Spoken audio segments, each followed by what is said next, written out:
ಯೇಸು ಕ್ರಿಸ್ತನ ಪರಿಶುದ್ಧವಾದ ನಾಮಕ್ಕೆ ಸ್ತೋತ್ರವಾಗಲಿ. ಈ ದಿನ ಕ್ರಿಸ್ತನಲ್ಲಿ ನಮ್ಮ ಪೂರ್ಣತೆಯನ್ನು ತಿಳಿದುಕೊಳ್ಳುವುದು ಎಂಬ ಸಂಗತಿಯನ್ನು ಕುರಿತು ಧ್ಯಾನಿಸೋಣ. ಅಪೊಸ್ತಲ ಕೃತ್ಯಗಳು 4ನೇ ಅಧ್ಯಾಯ 13-14 ವಾಕ್ಯ. ಪೇತ್ರ ಯೋಹಾನರು ಧೈರ್ಯದಿಂದ ಮಾತಾಡುವುದನ್ನು ಆ ಸಭಿಕರು ನೋಡಿ ಅವರು ಶಾಸ್ತ್ರಾಭ್ಯಾಸ ಮಾಡಿದ ಸಾಧಾರಣರೆಂದು ತಿಳಿದು ಆಶ್ಚರ್ಯಪಟ್ಟರು. ಇವರು ಯೇಸುವಿನ ಸಂಗಡ ಇದ್ದವರೆಂದು ಗುರುತು ಹಿಡಿದರು ಮತ್ತು ಕ್ಷೇಮ ಹೊಂದಿದ ಆ ಮನುಷ್ಯನು ಅವರ ಕೂಡ ನಿಂತಿರುವುದನ್ನು ನೋಡಿ ಪ್ರತಿಯಾಗಿ ಏನೂ ಮಾತನಾಡಲಾರದೆ ಇದ್ದರು. ಗ್ರೀಕ್ ನುಡಿಗಟ್ಟು ಆಗ್ರಮಾಟಾಯ್ ಮತ್ತು ಇಡಿಯೋಟಾಯ್ ಇಂಗ್ಲಿಷ್ನಲ್ಲಿ ಅಜ್ಞಾನಿ ಮತ್ತು ಸಾಮಾನ್ಯ ಪುರುಷರು ಎಂದು ಅನುವಾದಿಸಲಾಗಿದೆ. ಮೂಲಭೂತವಾಗಿ ಪೇತ್ರನು ಮತ್ತು ಯೋಹಾನ ಅವರಿಬ್ಬರು ಯೇಸುವಿನ ಬಗ್ಗೆ ಮಾತಾಡುವ ಧೈರ್ಯದ ಹೊರತಾಗಿಯೂ ಸಭಾಮಂದಿರಗಳಿಂದ ಅಶಿಕ್ಷಿತ ಮತ್ತು ಸಾಮಾನ್ಯ ಜನರು ಎಂದು ಪರಿಗಣಿಸಲಾಗಿದೆ. ಆಗ್ರಮಾಟಾಯ್ ಎಂದರೆ ಅಕ್ಷರ ಮತ್ತು ಇಡಿಯೋಟಾಯ್ ಎಂದರೆ ಸಾಮಾನ್ಯ ಜನರು ಅಥವಾ ಸಾಮಾನ್ಯ. ಇಲ್ಲಿ ಇಡಿಯೋಟ್ ಪದವು ಹುಟ್ಟಿಕೊಂಡಿದೆ.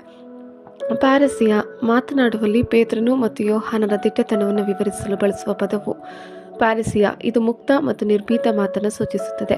ಆಗ್ರಮಾಟಾಯ್ ಈ ಪದವು ಅನಕ್ಷರಸ್ಥ ಅಥವಾ ಔಪಚಾರಿಕ ಶಿಕ್ಷಣದ ಕೊರತೆ ಇರುವ ವ್ಯಕ್ತಿಯನ್ನು ಸೂಚಿಸುತ್ತದೆ. ಇಡಿಯೋಟಾಯ್ ಈ ಪದವು ಸಾಮಾನ್ಯ ವ್ಯಕ್ತಿಯನ್ನು ಸೂಚಿಸುತ್ತದೆ. ಅಗತ್ಯವಾಗಿ ಕಡಿಮೆ ಬುದ್ಧಿಮತ್ತೆಯನ್ನು ಸೂಚಿಸುವುದಿಲ್ಲ, ಬದಲಿಗೆ ಸವಲತ್ತು ಪಡೆದ ವರ್ಗಕ್ಕೆ ಸೇರಿದವರಲ್ಲ. ಶಿಕ್ಷಿತ ಎಂಬುದು ಗ್ರೀಕ್ ಮೂಲ ಪದವಾದ ಆಗ್ರಮಾಟಾಸ್ನಿಂದ ಮತ್ತು ಸಾಮಾನ್ಯ ಎಂಬುದು ಗ್ರೀಕ್ ಮೂಲ ಪದವಾದಂಥ ಇಡಿಯೋಟಸ್ನಿಂದ ಬಂದಿದೆ. ಒಟ್ಟಾರೆಯಾಗಿ ಪೇತ್ರನು ಮತ್ತು ಯೋಹಾನ ವಾಕ್ಚಾತುರ್ಯ ಅಥವಾ ಯಹೂದಿ ದೇವತಾಶಾಸ್ತ್ರದಲ್ಲಿ ಯಾವುದೇ ಔಪಚಾರಿಕ ತರಬೇತಿಯನ್ನು ಹೊಂದಿಲ್ಲ ಎಂದು ಅರ್ಥ.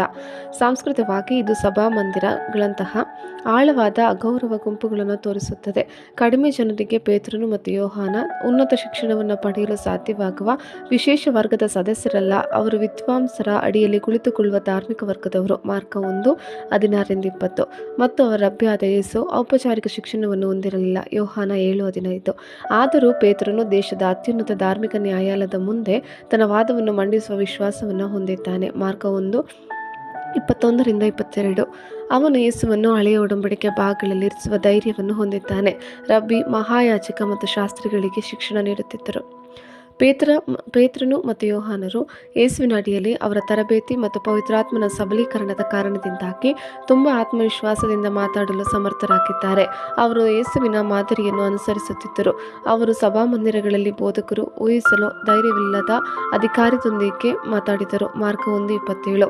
ಅವರು ಯೇಸುವಿಗೆ ವಿಧೇಯರಾಗಿದ್ದರು. ಯೆರೂಸಲೇಮಿನಲ್ಲಿ ಆತನ ಸಾಕ್ಷಿಗಳಾಗಿ ವರ್ತಿಸುತ್ತಿದ್ದರು. ಅಪೊಸ್ತಲ ಕೃತ್ಯ 1:8. ಮತ್ತು ಅವರು ಯೇಸು ವಾಗ್ದಾನ ಮಾಡಿದಂತೆ ಪವಿತ್ರಾತ್ಮನು ಕೊಡುವ ಮಾತುಗಳನ್ನು ಹೇಳುತ್ತಿದ್ದಾರೆ. ಮತ್ತಾಯ 10:19-20. ಪೇತ್ರನ ಧೈರ್ಯವು ಇನ್ನೂ ಗಮನಾರ್ಹವಾಗಿದೆ. ಯೋಹಾನ ಕನಿಷ್ಠ ಮಹಾಯಾಜಕನನ್ನು ತಿಳಿದಿದ್ದಾನೆ. ಯೋಹಾನ 18:15. ಪೇತ್ರ ಮಹಾಯಾಜಕನ ಸೇವಕನ ಕಿವಿಯನ್ನು ಕತ್ತರಿಸಿದನು. ಯೋಹಾನ 18:10. ಮತ್ತು ಬಹುಶಃ ಸೇವಕನ ಸ್ನೇಹಿತರು ಮತ್ತು ಸಂಬಂಧಿಕರು ಅವನನ್ನು ಆಕ್ರಮಣಕಾರನೆಂದು ಗುರುತಿಸುತ್ತಾರೆ ಎಂಬ ಭಯದಿಂದ ಒಮ್ಮೆ ಯೇಸುವಿನ ಪರಿಚಯವನ್ನು ನಿರಾಕರಿಸಿದನು. ಯೋಹಾನ 18:26-27 ವಾಕ್ಯ. ಪವಿತ್ರಾತ್ಮನ ಒಳಗೊಳ್ಳುವಿಕೆಯೊಂದಿಗೆ ಪೇತ್ರನು ಯಾವುದೇ ಪ್ರೇಕ್ಷಕರ ಮುಂದೆ ಯೇಸುವಿನ ಬಗ್ಗೆ ಧೈರ್ಯದಿಂದ ಮಾತಾಡುತ್ತಿದ್ದನು. ಅಪೊಸ್ತಲ ಕೃತ್ಯ 2:1-4.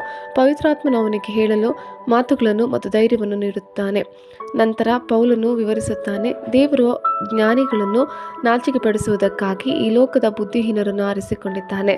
ದೇವರು ಬಲಿಷ್ಠರನ್ನು ನಾಚಿಕೆಪಡಿಸುವುದಕ್ಕಾಗಿ ಈ ಲೋಕದ ಬಲಹೀನರನ್ನು ಆರಿಸಿಕೊಂಡಿದ್ದಾನೆ.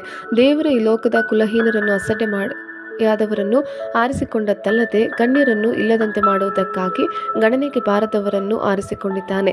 ಹೀಗಿರಲು ದೇವರ ಮುಂದೆ ಹೊಗಳಿಕೊಳ್ಳುವುದಕ್ಕೆ ಯಾರಿಗೂ ಆಸ್ಪದವಿಲ್ಲ. 1 ಕೊರಿಂಥ 1:27-29 ವಾಕ್ಯ. ಮತ್ತು ಯಹೂದಿ ನಾಯಕರಿಗೆ ತಮ್ಮದೇ ಆದ ಧರ್ಮಶಾಸ್ತ್ರವನ್ನು ಕಲಿಸಲು ಮತ್ತು ನಿಷ್ಕಳಂಕನನ್ನು ಕೊಂದಿದ್ದಾರೆಂದು ಆರೋಪಿಸಲು ಆಕ್ರಮಣದ ತಪ್ಪಿತಸ್ಥನಾಗಿರುವ ಅಶಿಕ್ಷಿತ ಮೀನುಗಾರರನ್ನು ದೇವರು ಆಯ್ಕೆ ಮಾಡಿದನು. ಯೇಸುವನ್ನು ಗುರುತಿಸುವುದರ ಪರಿಣಾಮಗಳು. ನಮ್ಮ ಆರಂಭಿಕ ವಾಕ್ಯದಲ್ಲಿ ಅಪೊಸ್ತಲರಾದ ಪೇತ್ರ ಮತ್ತು ಯೋಹಾನ ಅದ್ಭುತವಾದ ಗುಣಪಡಿಸುವಿಕೆಯನ್ನು ಅನುಸರಿಸಿದ ಘಟನೆಗಳು ತೆರೆದುಕೊಳ್ಳುತ್ತವೆ. ಅವರ ಕಾರ್ಯಗಳ ಸಿದ್ಧಾಂತವು ಮತ್ತು ಅವರ ಅಧಿಕಾರದ ಆಧಾರವನ್ನು ಪ್ರಶ್ನಿಸುತ್ತದೆ. ತರಬೇತಿ ಪಡೆಯದ ಮತ್ತು ಸಾಮಾನ್ಯ ಪುರುಷರ ಹೊರತಾಗಿಯೂ ಪೇತ್ರ ಮತ್ತು ಯೋಹಾನರು ಸಾರ್ವಜನಿಕವಾಗಿ ತಿರಸ್ಕರಿಸಿದ ಮತ್ತು ಶಿಲುಬೆಗೇರಿಸಿದ ಯೇಸುಕ್ರಿಸ್ತನ ಹೆಸರಿನಲ್ಲಿ ವಾಸಿ ಮಾಡಲಾಗಿದೆ ಎಂದು ಧೈರ್ಯದಿಂದ ಘೋಷಿಸುತ್ತಾರೆ. ಇದು ಅಪೊಸ್ತಲರ ದೈವಿಕ ಸೇವೆ ಮತ್ತು ಅವರ ಸಂದೇಶವನ್ನು ನಿಗ್ರಹಿಸಲು ಯಹೂದಿ ನಾಯಕರ ಪ್ರಯತ್ನಗಳ ನಡುವಿನ ಉದ್ವಿಗ್ನತೆಯ ಗಮನಾರ್ಹ ಕ್ಷಣವನ್ನು ಸೃಷ್ಟಿಸುತ್ತದೆ.